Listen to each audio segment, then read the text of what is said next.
Welcome to Anchored and Alive, seasonal nervous system support for women who are ready to stop forcing growth and start living in rhythm with their own energy. I'm Blaze, and each week we explore emotional steadiness, burnout recovery, boundaries, and self-trust in ways that honor the season that you're actually living in. Here we choose soothing, sustainable growth without the hustle, hype, or self-abandonment. Let's anchor in and come alive. Hello friends, welcome back. This week we're going to talk about all of that urge to reinvent ourselves energy that may be manifesting for you in this season. So I know in the springtime leading into April, I get really excited about like the switch of wardrobe, and there's something kind of heady and exciting about just changing up my look. And it makes me feel really good. And I tend to want to be like, oh, it's time for like fancier hair, or maybe I'll try wearing my hair differently.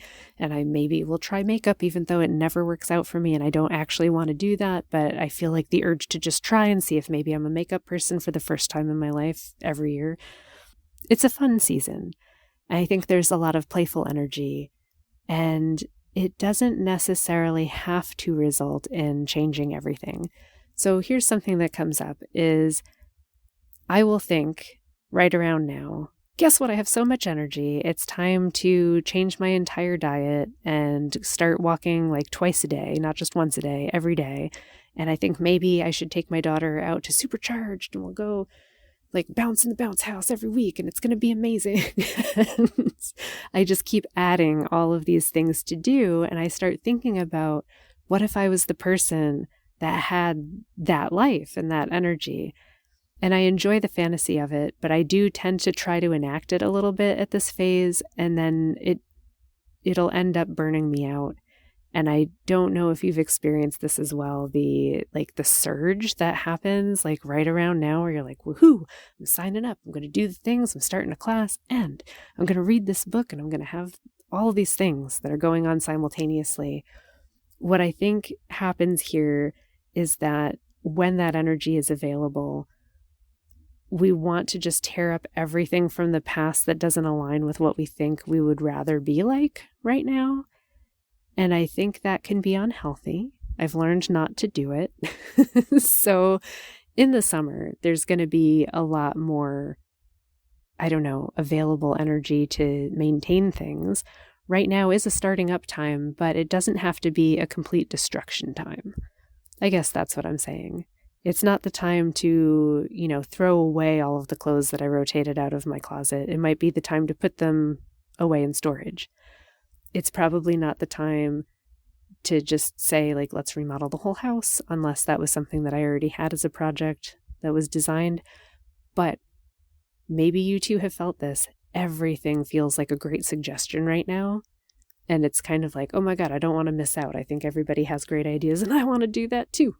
So now is a time where I try to remind myself of what I've already cleared space for and all of the things that I've already kind of dreamed and planned back in the winter. And it's so helpful that I did that because now I can kind of compare against what my true feelings might have been when I had very little energy. So that I can say like, okay, I will return to very little energy again. What do I actually want or think that I have space or time for? That to me is so much healthier than committing to 5,000 things and making myself really burnt out and sad.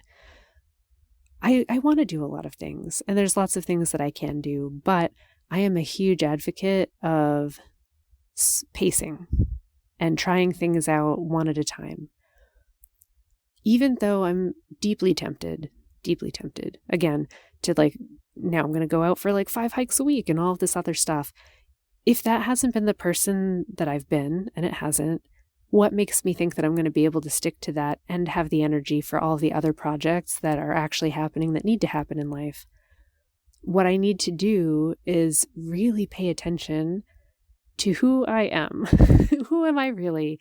Not in a way of beating myself up about it or feeling bad about it, because I like who I am, but to be honest with myself and go, okay, I do like going outside. I do like hiking. I do like exercise. I like eating nice foods. And I'm not someone who always goes on a weekend camping trip and hike. And I don't generally have the stamina for that. So what fits right now that stretches me a little bit?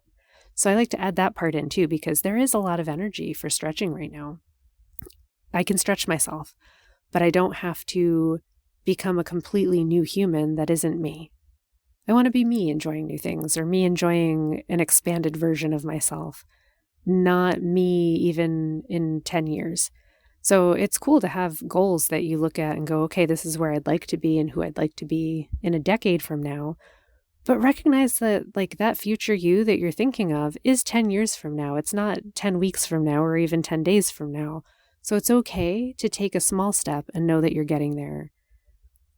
This is a time where comparing yourself against other people isn't going to help you out. So particularly in this season, in this energy, with all of the light of spring and all of the people and all of the socialization and all of I'm going to say the sexual energy of spring, where we're just we want to be hot. We want to be seen. We want to be wanted by our partners or find someone out in the world. All of that energy is there and it's ripe and it's available. And we start comparing ourselves to other people. And you go on social media and you'll see people that you think are doing it better than you. And how does it make you feel? Usually not that great. So there's the combination of inspiration of, oh, I could try that. And that's exciting. And we all want to look to other people because we're human. Of course, we're going to look to other people and go, what are they doing? And how can I copy it and do it better and make it mine? That's fine. But at a certain point, the shadow energy of this is to get so caught up in comparing yourself to how other people are doing things or thinking that they're doing it better, that you try to become someone other than you are. And how you notice this is when it stops feeling good and it stops feeling fun. If you find that you've been comparing yourself to other people and other situations and you're, starting to be down on yourself, or you're changing so many things that you're just always uncomfortable in your own life and in your own rhythm, that's a sign that it's okay to back off from that and that maybe it's not as helpful as it once seemed. I am a huge fan of assessing occasionally what patterns I have going on in my life, and if they're still feeling supportive or if they're feeling constrictive, if they're feeling good and that I'm enjoying them, or if they're feeling bad or sickly to me in a certain way. So I find I go through these phases of creativity and bursts of producing lots of stuff, and then I back off. And I know that for me, that's my normal rhythm, is to surge of doing a lot and then to come down that slope and back off of whatever energy that was. And I usually replace it with something else. So I have times of big production in my business, and then that'll slope down. And then when it's sloping down, I'm ramping up production of sewing or knitting or learning some other skill. And then I'll kind of get overwhelmed with it, or it starts feeling restrictive or not as good, or I'm comparing myself again to other people and it's just not working for me. Then I back off of that slope. So I'm thinking of these as these waves coming through my life. And then I find, oh, now I'm into reading a lot or writing or going out into nature and taking these hikes. But all of these things have an ebb and a flow to them. And I find if I get towards the peak, it starts to get a little obsessive. I'm more likely to start comparing myself to other people. And that's about when it's time for me to kind of release that wave and come down the other side and relax. So it's okay to notice all of these tendencies in ourselves and to ride these waves, because there's a lot of energy available and there's a lot of exciting things going on. And it does feel so good to switch things up and try on new aspects of ourselves. It's fun to think well, who is spring me? Who's summer me going to be like? What would I like to be like? I want to be a cool mom this summer. I've definitely had that thought. I also have the panic thought of what if I'm actually not a cool mom this summer and I'm really stressed out and I don't enjoy doing all of these fun things that I think I want to sign myself up for. So if you're also having that kind of panic in your life about things that you're planning now that you're not sure you'll be 100% on board for later, maybe now's the time to start writing in some wiggle room for yourself. And I can share that I'm doing that. I have been thinking ahead for a while now going, okay, there's lots of fun things that I really do want to do and that I think I will have the energy for. And hearkening back to last week and talking about boundary energy, I'm also thinking, what are my limits and how can I enforce them and just set that expectation before it even happens so that nobody's disappointed. So I'm like, well, how many sleepovers am I going to be comfortable doing? Who are the players that I'm like going to be able to handle and in what capacity for how long and where? What's my responsibility? Actually, here's something. I think that this time of year is excellent for logistics. I have my logical brain on pretty well right now, and I know that it won't last forever. So I want to harness it. Now is the time where I'm pretty good at figuring out the logistics and statistics of like what week has who doing what where and who needs to be available for how long to bring people to this destination and how much is that budget and what's the timing and when does everybody's doctor's appointments need to happen over the summer. Like I'm already that many months ahead in my mind thinking like, okay, where do we get the allergy meds and who gets tested for what before we have to go back to school and all of those things. This is great. Because it feels good to have an outlet for all of that energy, I'm really channeling it there right now, you guys. And if you're feeling that kind of energy, I would highly advise you, like, harness it, man, like, use it. Put it in your calendar now. I email myself to the future all the time when I have a great idea about when something needs to happen. If I can't do it yet, I'll email myself and be like, oh, okay, in the first week of June, I'm going to send myself an email saying, hey, now's the time to check on camp, blah, blah, blah. And are they available? Sign it up. And then I can just let my mind forget it. And it's so wonderful. I cannot tell you how nice it is to feel like I can harness the energy of planning all of these things and kind of send a little ping out to the future for myself that will tell me to do it then so that I can then not use that part of my brain for like so much of the rest of the year. And I can just trust that it's going to get done because I've already set it up to get done. So plan for yourself the space that you need. And actually, that could be fun too. Like, who are you as an organized person if you manage to get ahead of even one or two things this year that you sent a message to yourself and you had it done? That's going to feel so good. I am such a fan of just tiny improvements that I celebrate the heck out of and feel like, man, when we're able to improve even one small aspect of our lives, even one thing, and it goes well, that's fantastic. And I find when it goes well, I do it again so that I'm like, wow, forever I have improved this aspect of my life. And I'm not above patting myself on the back and thinking that's freaking badass and I'm happy about it. And you should be too. So I'm cheering for you. Whatever it is that you want to do this week, what if we practiced trying things on without blowing up our entire lives and trying to keep ourselves on a nice, even keel so that we're not disrupting everything and making it so that we have to recover from all of our changes, but rather that whatever change we're trying on is kind of built in, that it's a small enough change, tried for like a short enough amount of time or long enough amount of time, that if you decide that it's like a failed experiment, it's easy to let go of. But if it's something that's going really well, it just great. Now it's part of your life and you can add something else to it.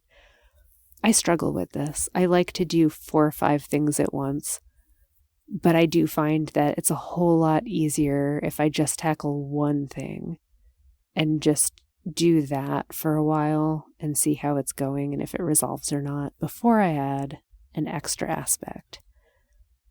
This is something that I think my husband's very good at, where he can just pick one thing and do one thing and then see if the experiment went well or not, and then move on.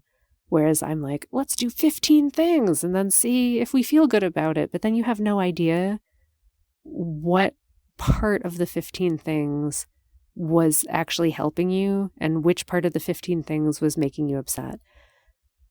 I don't know if I'm going to struggle with that for the rest of my life or if I've gotten better at it. I think I've gotten better at it. That now I'm down to like 3 things at once. We'll try the hikes. We'll try changing morning breakfasts. And we're going to schedule a day of the week to figure out all of the appointments. Like, I don't know. Like, I try to do so many things because I frequently will fantasize about having like this much smoother running life.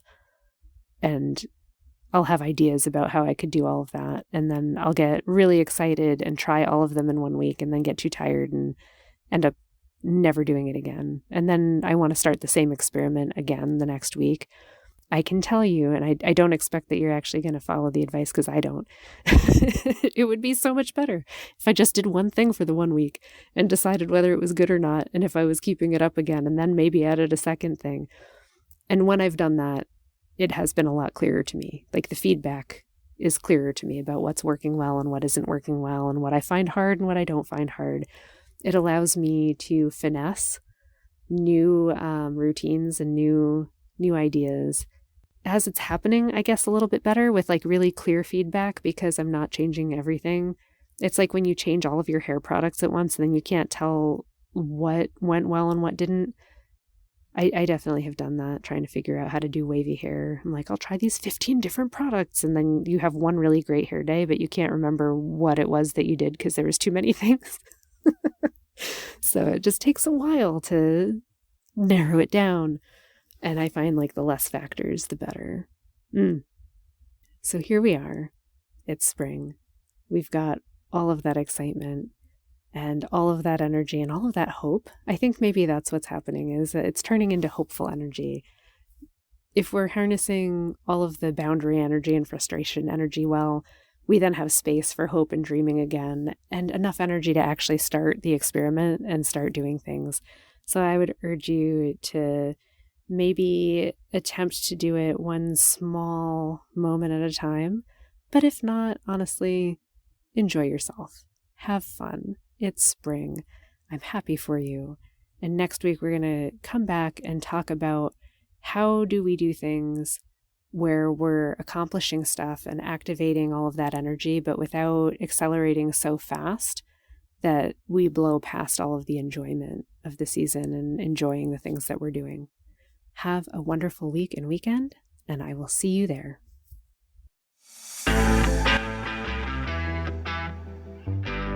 Thank you for joining me this week. This podcast is one part of a larger seasonal ecosystem of support. Through the course and seasonal workshops, we move beyond ideas into sustained practical growth and rest cycles at a pace that your nervous system can truly integrate and trust. You can learn more at anchoredandalive.com whenever it feels right. Until next time, stay steady, and we'll meet here again next week.